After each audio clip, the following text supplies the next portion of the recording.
Salut à tous, c'est Sylvain. Donc on se retrouve une nouvelle fois pour le combiné du week-end. Donc celui de la semaine dernière était passé, hein, c'était un combi full Première Ligue avec les victoires d'Arsenal et Everton. C'était passé avec une cote autour de 2,40. Donc on va essayer de faire la même chose cette semaine. Donc je suis également parti sur deux matchs. Donc le premier match, hein, on part en Italie et c'est la rencontre entre le Napoli et le Genoa. Petit point mercato, hein, le Napoli qui a perdu Alan au milieu de terrain, Alan qui a été rejoindre son ancien entraîneur Carlo Ancelotti du côté d'Everton.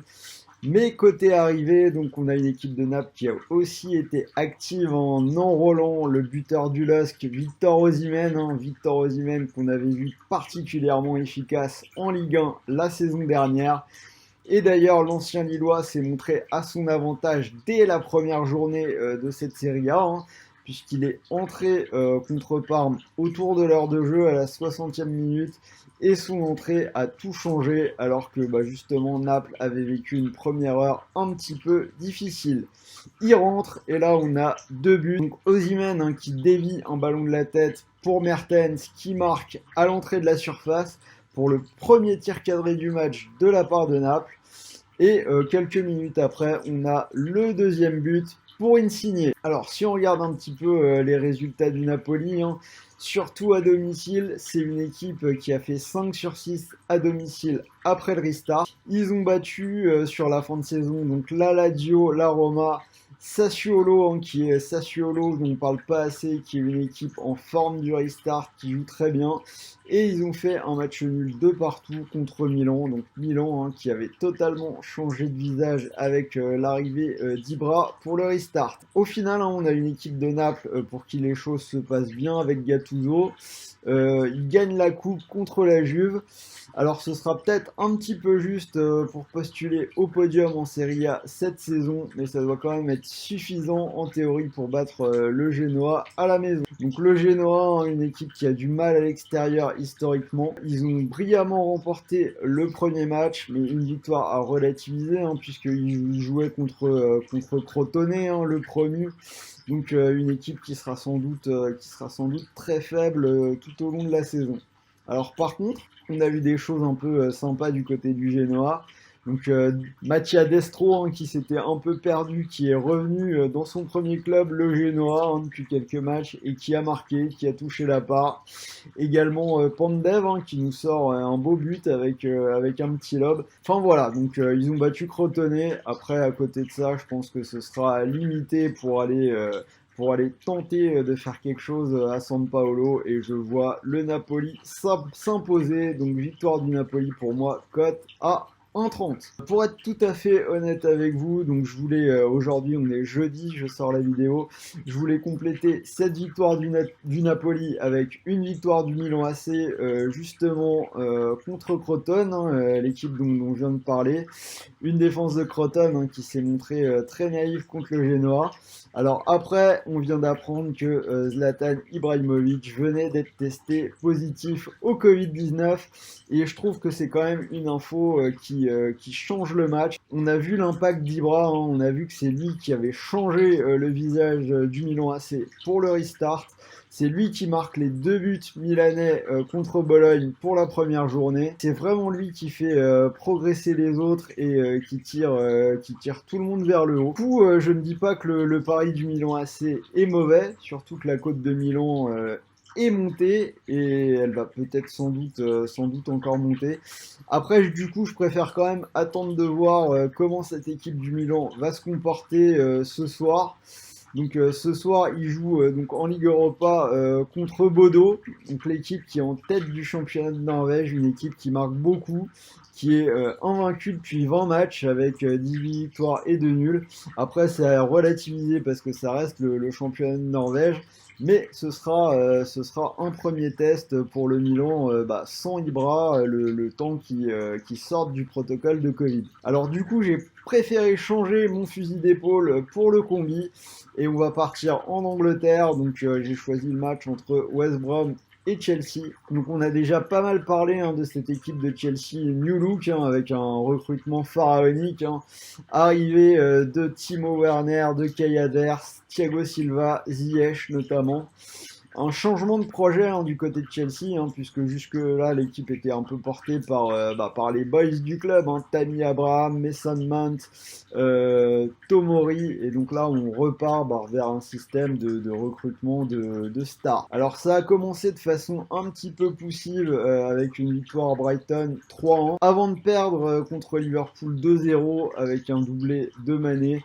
Donc il n'y a rien à dire pour les Blues, une défaite logique. C'est là qu'on voit la différence entre une équipe prometteuse mais qui doit encore créer l'alchimie entre ces nouvelles recrues et une équipe qui tourne déjà à plein régime avec des champions qui se connaissent déjà bien. Donc si on regarde le match, du côté de Chelsea, on a Christensen qui prend un rouge, il y a un penalty raté de Jorginho.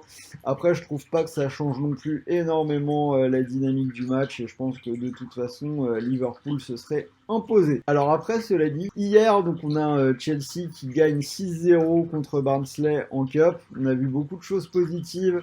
Les débuts de Thiago Silva, un triplé pour Havertz. Donc on voit que l'équipe commence quand même à se mettre en place et que les bonnes choses arrivent.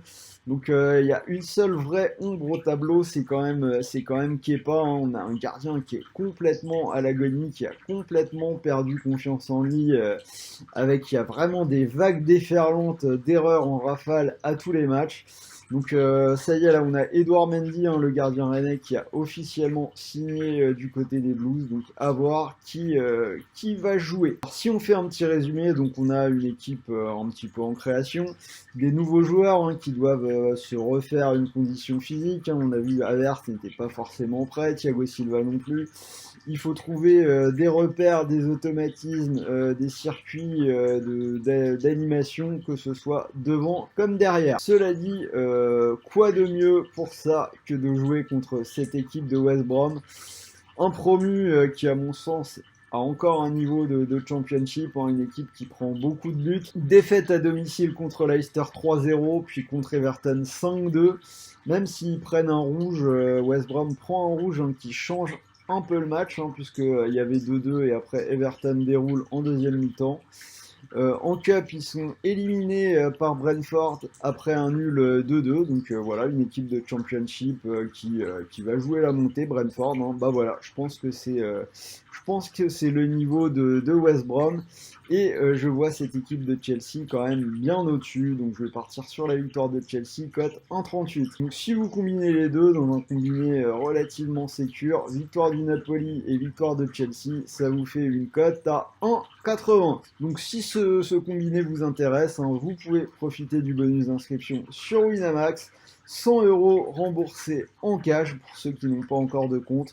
Donc si vous misez vos 100 € sur ce combiné, vous pourriez remporter 180 €, ce qui reste quand même pas mal en jouant deux gros favoris comme ça. Et si le combiné est perdant, vous êtes remboursé et vous pouvez soit continuer de jouer, soit retirer l'argent directement sur votre compte bancaire. Et maintenant, on va quand même parler un petit peu de la Ligue 1 et un mot sur le match de ce vendredi soir entre Lille et Nantes. Alors on a une équipe nordiste qui semble monter en puissance, donc qui commencent leur championnat avec 1-1 contre Rennes dans un match de postulants au podium. Ensuite, on a des victoires contre Reims et contre Metz, et là, ils viennent d'aller chercher le nul au Vélodrome, où les Lillois auraient vraiment pu espérer mieux. Ils ont des vrais beaux temps forts, c'est eux qui ouvrent le score par Luis Aroro, qui est quand même régulièrement décisif. Ils touchent les poteaux, mais après, donc ils sont rejoints en fin de match sur Valère Germain qui fait sa spéciale, qui vient couper la tête au premier poteau. Il va mettre 5 buts dans l'année comme ça. C'était ce soir, donc match nul, mais beaucoup de choses encourageantes du côté des Lillois. Si on regarde un petit peu la façon dont les choses se passent, ils ont perdu Osimhen sur le mercato, mais ils ont une attaque avec Burak Yilmaz et Jonathan David qui sont en train de monter en puissance. Le Turc semblait déjà prêt, et là contre Marseille, hein, on a vu David qui commençait à aller mieux et qui va bien finir par débloquer son compteur but à un moment donné. Donc pourquoi pas dès ce vendredi contre Nantes. Parlons-en de Nantes justement. Donc Nantes, 4 matchs, une seule victoire, 2 nuls et une défaite. Match nul en ouverture contre Bordeaux 0-0. Ils enchaînent avec une victoire à domicile contre Nîmes 2-1, défaite à Monaco 2-1 et match nul la semaine dernière contre le leader stéphanois après avoir été mené 2-0 à la 70e. Donc des Verts hein, qui étaient peut-être un peu fatigués après avoir joué contre l'OM 2 jours avant. Cela dit, les Canaries ont quand même fait preuve de caractère. Ils reviennent dans le match avec un but de Moses Simon qui est selon moi le meilleur Dantais. Et ils égalisent avec Aymon, hein, le Belge, qui venait de rentrer. Alors cela dit, sur ce match-là, on a Lille qui est quand même assez impérial à la maison. C'est seulement 2 défaites sur toute la saison dernière. Et sur ce match, j'ai du mal à voir un autre résultat que les nordistes s'imposer contre Nantes. Et c'est une cote à 1,76. Voilà pour mes pronos du jour. Donc n'oubliez pas que demain, on reprend les lives avec Sarah. Donc rendez-vous demain 13h pour parler de toute la Ligue 1 et de tout le week-end de foot. Donc je vais bien vous préparer ça. Donc on se retrouve demain et il y aura aussi une autre vidéo avec les gros chocs de la semaine, notamment Arsenal-Liverpool. Je vous souhaite une bonne soirée, bon match, bon pari, bon gain et on se retrouve tous demain en direct. Donc n'oubliez pas de liker, de commenter, d'activer la cloche, tout ça et je vous dis à très vite.